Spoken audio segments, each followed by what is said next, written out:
So the connection between chemtrails and 5G.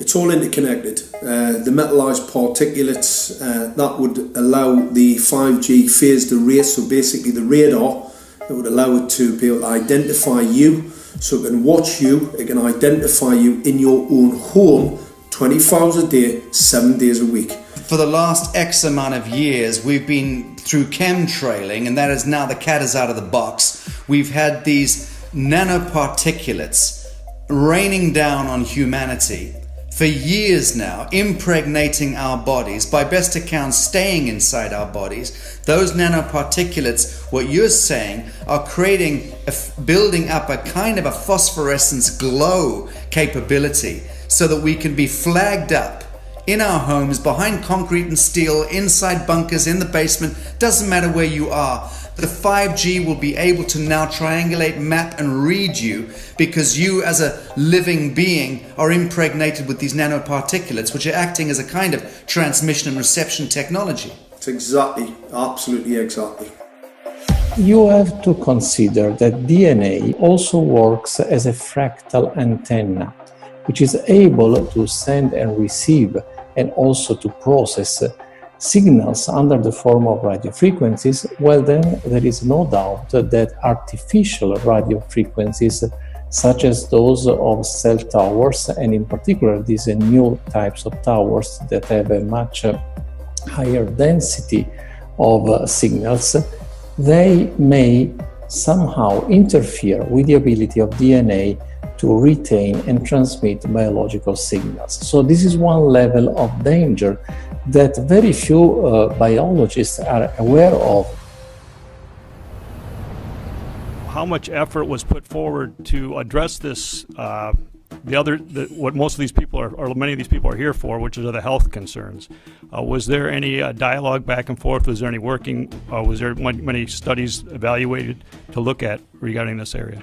Maybe not every person that has concerns on the legislation was brought to the table. Okay, so from your perspective, you feel that there was a legitimate amount of time to evaluate the data that the opposition would have on this? Absolutely, and I wouldn't put forth something that I didn't believe in. And I'll tell you, as I mentioned earlier, and it's been commented several times amongst the panel here, this is truly an economic development issue. Our 3-year-old, again at home, is outraged when we pull out the driveway and he's not able to access Wi-Fi.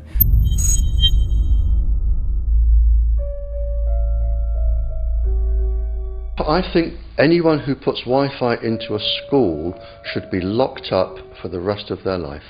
I really do. I think they're not fit to walk on the surface of this planet because they haven't looked at the research, and whatever incentive they have, it is not worth the genetic problems that parents are going to face with their children when they're born. France has banned Wi-Fi in nursery schools and put warnings out for regular schools because they're finding there's impaired learning capacity in children when they're around Wi-Fi. And they have to put up warning signs where they put Wi-Fi transmitters. When I got sick and I learned that they're putting Wi-Fi in the schools in Israel, I was very sick at the time, but I could not tolerate the thought that children in the schools will become as sick as I have. And after a few months of correspondence, I submitted a Supreme Court case in Israel to ban the use of Wi-Fi in the schools and replace them with wired network. The 4 top diseases that kill our children, our young adults right now, are brain tumors, thyroid cancer, testis cancer, rectal cancer, everywhere we put our cell phones. And a lot of our children are sick and they're being misdiagnosed and mistreated because the wireless industry has put billions and billions of dollars in the past 30 years to mislead the public as to the health effects and keep the public uninformed. We are performing an experiment on children. We are exposing children to microwave radiation for 6 hours during every school day. We have had absolutely no studies looking at the long-term effects of this radiation on young people or even on adults. A considerable amount of research shows that developing brains and bodies of children are much more affected than adults. And there are clear indications of a link between increased electromagnetic fields and autism spectrum disorders. We took 10 autistic children and went back to the sleeping location where the mother was when she was pregnant with that child and compared it with the sleeping location of a mother that gave birth to healthy children. We had 10 mothers in that group, 10 mothers in this group, and in the group of the autistic children, we found that the measurements that we got for the microwave exposure was elevated compared to the group of children that were normal. The fetus is affected. The exposure to man-made electromagnetic fields has become the first factor that could be isolated ever in autism that could predict autism.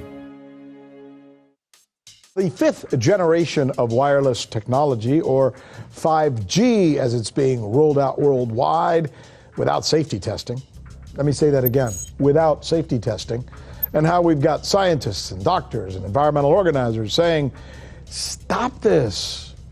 Because in terms of the effects of wireless radiation, the science is in. Wireless radiation can lead to cancerous heart tumors, brain tumors, DNA damage. Wireless radiation is linked to infertility, to autism, Alzheimer's, and more. And guess what? All the effects that I just listed, those are some of the effects that are known according to the technology that's being seen today. First of all, you have to know that we know that the other EMFs that we're exposed to are already known to be health risks. And basically that 5G, because of the frequency that's going to be used and because of the extraordinarily high pulsation levels that will be used, is a much bigger threat to our health than the things that we already have, which are very substantial threats to our health. We're not just talking about the intensity. We're talking about the frequency and the very high level of pulsations. There's a huge literature which shows that pulsed EMFs, EMFs that pulse up and down very rapidly, are in most cases much more biologically active than our non-pulsed EMFs. Every single wireless communication device communicates via pulsations, but the industry completely ignores this issue. The problem with 5G is that they're planning to put out tens of millions of these antennae all over the place without doing one single biological safety test. Are you implying possibly that we, the consumers, are the guinea pigs since they haven't really done tests to see the effects in a smaller setting? I mean, that's not an implication, it's a statement. We are, yes. Cancer is not the main concern that I have. I'm really concerned about sperm count and about effects on pregnancy. How many of you know that 1 in 6 American couples is unable to have a child when they want to? How many of you know that last year the birth rate in this country dropped the most that it ever has in recent history, 3% in a single year? People look at the sperm, and people use cell phones, and the sperm, usually sperm swim, and they swim straight. But if you expose them to radio frequency, mobile phone waves, they swim in a circle. Studies have been done here in Australia, taking sperm from healthy men. And one test tube gets exposed to cell phone radiation, and one test tube is not exposed to mobile phone radiation.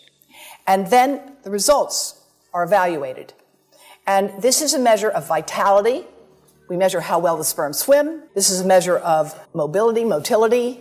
This is a measure of mitochondrial DNA damage. They have 3 times as much damage on their DNA if they have been exposed to mobile phone radiation. The data on that are rock solid. Cell phones can damage sperm quantity and quality. Your embryo, your uterus in the fetus, where your child is developing for the first 100 days, in the ovaries, the eggs do not have that protection. So they are at maximum risk from radiation. And for the first month or so, you wouldn't even know you were pregnant. You wouldn't even be taking precautions. That is the main danger area. So you give birth to a daughter, but her ovaries are now contaminated. She may be normal, she may be genetically damaged, but her ovaries are at the most risk. So when your daughter grows up and she becomes pregnant and has a baby, this is where one of these eggs will be fertilized and come out. So the real damage here is your grandchildren. That is where it is going to show most. Do you think that there is a chance that within the third generation of females, they may be irreversibly sterile? Not in the third generation, but in the fifth generation, and that would for humans be something in the order of 150 years ahead of us. And of course, then it's too late to say that you are sorry, and it's very too late to say stop. There is a wealth of papers. I mean, we're talking about thousands of published papers in the scientific literature, few of which, or sometimes none of which, have entered the official documentations from authorities and likewise. So I think it's really time to have an independent compilation of data. Such was done at August 31st, 2007 in the form of the Bioinitiative report, of which I was one of the authors. And then we put together approximately 2,000 scientific references on a little bit more than 600 pages, clearly saying that if you, for instance, if you are a rat or a mouse or a cell or a molecule, you should definitely not allow yourself to be exposed to this. And in the meantime, we have this full-scale experiment using our own kids. One interesting case, John Patterson. He was a telecommunications engineer in Sydney, Australia. Very brilliant man. For 20 years, John tested Telstra digital systems. Over the time, he realised the dangers of electromagnetic radiation. It disrupts the bioelectric system of your body, which is really your brain, your nervous system, how your muscles talk. And he tried warning of these effects through different agencies, through his company. Got all the test gear out and measured it and drew up a report, and I was immediately removed from service. Finally, in 2007, he took matters into his own hand. He commandeered a used British Army tank and went and destroyed 6 cell phone towers in Sydney, Australia, because he wanted to stop this. He was trying to make a point. The message was that how dangerous it was. You know, these people were elected by us to manage our infrastructure in a responsible manner. That is the sole purpose of government if it's going to exist at all. And if it doesn't do that, then it has no right. It is invalid. So we need to pull this infrastructure down. We really do. But in order to do that, I mean, we can't just be some violent domestic terrorist. You've got to bring this awareness to the people that these towers are doing them damage. You don't need bandwidth that fast. And they're not doing it so you can download movies quickly. They're doing it so they can track every single thing you do and bring in this social crediting system to control even everything you think. There's a story about a lady called Claire Edwards. She was a United Nations staff member, and she was warning of the potentially catastrophic dangers of 5G technology. I took the issue to the UN Secretary General, Antonio Guterres. He is a physicist and electrical engineer, had lectured on telecommunication signals early in his career, yet asserted to me that he knew nothing about the dangers of 5G. Current public exposure levels are at least 1 quintillion, that's 18 zeros, 1 quintillion times above natural background radiation, according to Professor Olle Johansson of the Karolinska Institute in Sweden. The highly dangerous biological effects of EMFs have been documented by thousands of studies since 1932, indicating that we may be facing a global health catastrophe orders of magnitude worse than those caused by tobacco and cigarettes. 5G is designed to deliver concentrated and focused electromagnetic radiation in excess of 100 times current levels in the same way as do directed energy weapons. There is currently an international appeal signed by 237 EMF scientists from 41 nations, urging the UN and particularly the WHO to exert strong leadership in fostering the development of more protective EMF guidelines, encouraging precautionary measures and educating the public about the considerable health risks, particularly the risks to children and fetal development. Sorry, because we are talking with someone that is a little bit ignorant on these things. If you're talking to the Wi-Fi systems, I'm worried because I put those devices in my house. I will have to. I mean, I confess my ignorance on this. We will have to. But I'm going to raise this with WHO, which I think is the organization that might be able to deal with it properly. Because I must confess, I was not aware of that danger.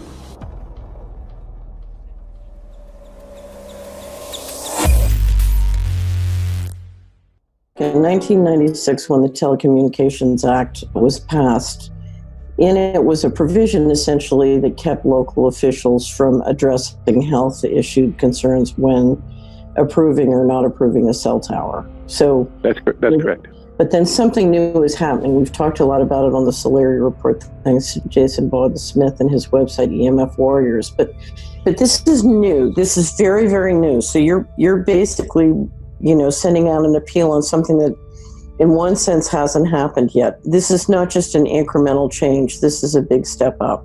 It's a sea change. An onslaught's not an improper word. It's a bombardment. So instead of a cell tower 1 mile or 2 miles from you and you still have cell phone service, we're going to have antennas every block, and some poor soul is going to have one mounted to a utility pole maybe less than 20 meters from their home. So this kind of, invasive bombardment with this many antennas, I mean, just in 1 square mile, if you do the math, 1 per block and 16 blocks per mile, that's about 250 antennas per square mile. The millimeter wave is untested. Former FCC Chairman Tom Wheeler openly said that they don't plan to test. We won't wait for the standards. And then our appeal also addresses the fact that there's a plan to roll out 5G through satellites in low Earth orbit. So 20,000 satellites, which will cover every square foot of the planet with a 5G signal. 6, 5, 4, 3, 2, 1. Night after night, politicians and other leaders were telling Americans that Sputnik revealed that we were at great risk. Not just our pride, but our security is at stake. If Russia wins dominance of this completely new area, well, I think the consequences are fairly plain. Probable Soviet world domination. We choose to go to the moon in this decade and do the other things, not because they are easy, but because they are hard. Because that challenge is one that we're willing to accept, one we are unwilling to postpone, and one we intend to win. Welcome, everybody, to the White House. This is White House 5G Summit. My name is Justin Clark. I'm the Director of Public Liaison, and we are thrilled to have you here today. Really happy to be joined by a lot of leaders in industry, members of Congress and the Senate, White House leaders on this, and people from the FCC. Before we start, one, we are government, so don't assume we know anything, okay? I do agree, I don't know anything. I have become accustomed to giving speeches in my new position on subjects about which I frankly know very little, and we need more cell towers and connections in Connecticut, my home state. It's ridiculous. The U.S. is in the lead thanks to our private sector as well as the work of the FCC and this administration overall. But China and South Korea and many other countries are eager to claim this mantle. We have every intention to deploy 5G first and reap the benefits of faster and more robust wireless. Yes, I hope we beat China, of course. And get to gigabit speeds and low latency, and the race has begun. Let there be no mistake. The race to 5G is a sprint. Winning the global race to 5G, it's a national priority. We must bear in mind the national security implications of winning the race on 5G. Today we're talking about the importance of being first in 5G, continued commitment to putting America first in the race to 5G. We're calling it America First, 5G First. Well, our strategy is called the 5G Fast Plan, a plan to facilitate America's superiority in 5G technology. Connected devices for health applications, which I love, has the capacity to make people healthier, as I understand it, a lot of medical applications. Industry is not asking the government for money to build 5G networks.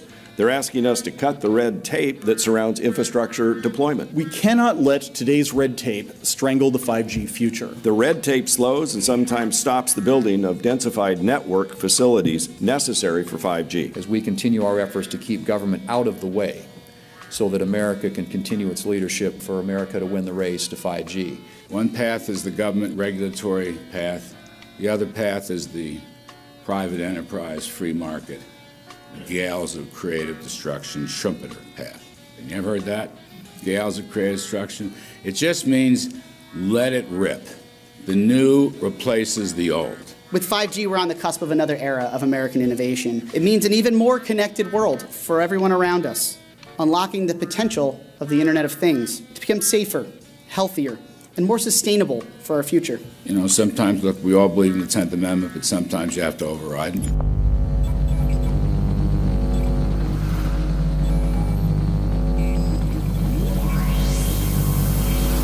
By the way, the 1996 bill permits that kind of override. We're not here to be completely heavy-handed, but sometimes you got to do what you got to do. And some of these states or cities that don't want to cooperate want to shake us down. We can't allow obstacles and barriers to stop this movement. That's all.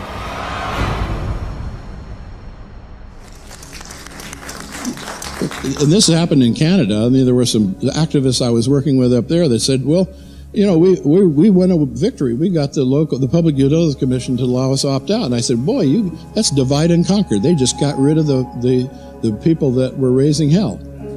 So, you know, that's not the answer. We need to opt out everybody. An opt-out is an agreement to pay to not be harmed. An opt-out is volunteering into extortion. An opt-out says that if I don't pay you, you have the right to harm me. So that doesn't work. This is a mandate. This is being pushed down your throat by a company that is not responsive, by a government that is not responsible, and it's being done in a collusion that's designed to undermine the individual rights of individual people in communities across the country and around the world. The Minister for the Environment has a duty. His duty is primarily to ensure that there is cleaner, better, healthier environment for people in this country. It's a simple duty. He also has a responsibility in regard to science and innovation to make sure that that happens. What seems to be happening here, in fact one could say undoubtedly happening here, is he's using science and innovation to ensure that our right to life is threatened. There have been no public debates. There is no public discourse. There are no public disclosures as to why, when, how, what is going on in regard to 5G. That by itself is a breach of ministerial responsibility, and one which we really should look at in terms of a private prosecution against the ministers who have failed to protect our right to life.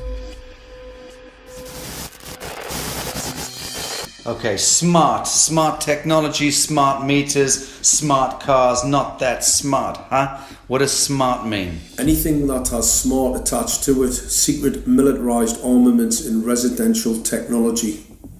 That's where smart came from.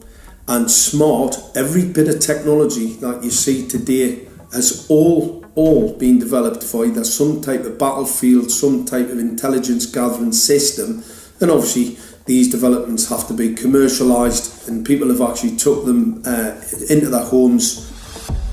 The definition of a smart grid is a wireless system that will fundamentally turn every single appliance in your home into the equivalent of a transmitting cell phone. That's every computer, every television, every furnace, every air conditioner, every coffee machine, every printer, every single appliance that you have in your house will eventually, in a smart grid, have an antenna that's embedded into it that will transmit your usage data to a smart meter on the outside of your home that will then transmit your usage data to another tower receiving that usage signal that will then go to the utility company for supposedly billing purposes.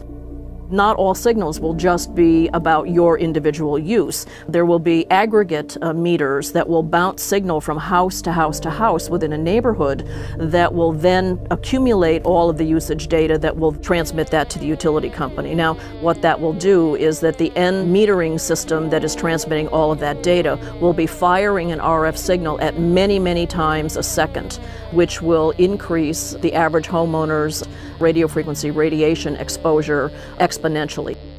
This picture shows some aphids on the leaf of an orange tree shortly after radar equipment was installed at a nearby airport a number of years ago. I noticed that every few seconds, all the aphids would tense up in unison and do sort of a little dance, as you see in the picture. Upon further investigation, I found that the interval of time between the activity of each dance coincided exactly with the rotation of the radar rotor device at the airport, which was a distance of approximately 14 miles. The antenna arrays create this steerable beam, which helps concentrate the energy. The beams get pointed at the user. What's a MIMO tank? Massive in, massive out. British government have got a plan to roll 400,000 out. This is so that you've got 5G in every nook and cranny, every part of the countryside, so that you can have autonomous tractors, believe it or not. However, those transmitters, these are radar. It is phased array radar. Though that radar signal sweeping the countryside will kill every pollinator, every biological structure, it will sterilise livestock, it will kill the ground, consequently land won't have a value, obviously farmers will die, the community will be under attack. If we can't produce food, if we kill all the pollinators, we're in serious trouble. The takeaway is that 5G, the $1 trillion rollout of 5G by our friendly local government, is definitely a weapon system masquerading as a modern efficiency technology. It most certainly is, and what I put it down to, it's economic terrorism. There is no value, nil, in killing off your population, in destroying your ability to grow food, to kill all your pollinators. They may have a nice financial number on a piece of paper, but in reality, dementia, diabetes, all the things that are currently crippling the NHS, a burden on the country, illness, mental health issues, the focus of that cause can be identified and has been identified in the science. The science is proven. The epidemiological data that we're seeing on the street is now substantiating that science. The DNA inside you, the mitochondrial DNA, you can trace unchanged to your mother, her mother, her mother, right the way back to the beginning of the human race in Africa, the Stone Age. It is unchanged, the mitochondria, and that is being unchanged in your children, which means if you damage it, your child could be genetically damaged, then her child, and her child, and her child, forever. You are condemning the future generations of every single child. There is, however, a light at the end of the tunnel, or there is some ray of hope. Thanks to the principles of biological quantum entanglement that we have learned how to exploit in the field of biology and medicine, now we can transfer the information from the microbial DNA to the human DNA. And in so doing, we can train, so to speak, the microbes to withstand whatever extreme condition they are exposed to, including this new technology. And then we can train them to transfer this resilience of theirs to our DNA. So let's say that there are good reasons to be worried about the introduction of these new technologies, but fortunately, since the knowledge in the field of quantum biology, in the field of microbiome medicine is advancing as fast as potentially harmful technology, then we can exploit this knowledge to protect ourselves from any real potential or perceived danger from these new technologies. I've met with molecular and cellular biologists, with blood microscopists, with weapons development experts, frontline activists and researchers, and all the stories I'm hearing from these experts and pundits leads to the same thing. 5G is almost certainly the end game. It is an extinction event brought into our homes, into our classrooms, onto the high street, into the very cells and DNA in our human bodies. It is such a perilous threat that it is almost impossible to imagine, let alone describe. When the 5G signature goes live, it will tap into a multitude of satellites which are in geosat orbit around the surface of the Earth. Millions of surface antennas will pick up that signaling and will then scatter the signaling into hundreds and hundreds of millions of different micro antenna systems set up on street lamps and even in your home, which you're not aware of incidentally. The LED light bulbs in your home invariably contain the micro or nanotech lens flare capacitors which will receive the 5G signaling, and it will proliferate the 5G signaling everywhere by exploding the signal into billions of photons which will target everything all at the same time. This is stealth technology. This is invisible science. But what it means in simple terms is that you will be flagged up, visible, trackable inside your own home. Anywhere you move on the surface of the Earth, they will have a lock and load tracking capability over you. You will be visible to invisible masters, each one of us, all the time. Today, our governments and the corporate sector have managed somehow to infiltrate the mainframe of our civilization and are pushing through a $20 trillion infrastructural rollout without any, and I mean without any, health science running behind it. There have been no tests. Your government and your health authorities are either in collusion on this matter of genocide and ecocide, or they're just damned stupid, and I would suggest it is the latter. Shame on the technologists and the electricians who are furthering this technology in our homes, in our offices, in our streets. Shame on the legislators and the parliamentarians and the troglodytes and bureaucrats that proliferate our society today. Shame on that echelon for putting their signatures to contracts which allow the fast tracking of this technology into our homes and onto our high streets. Shame on the parliamentarians and international leadership whose wet ink signatures and seals of office are sanctioning and permissioning the rollout of something which is arguably the greatest threat to humankind. Shame on each one of us who now fail to get up out of our homes, walk out of our front doors, and challenge every so-called authority who dares to violate our bodies, our homes, and our future generations.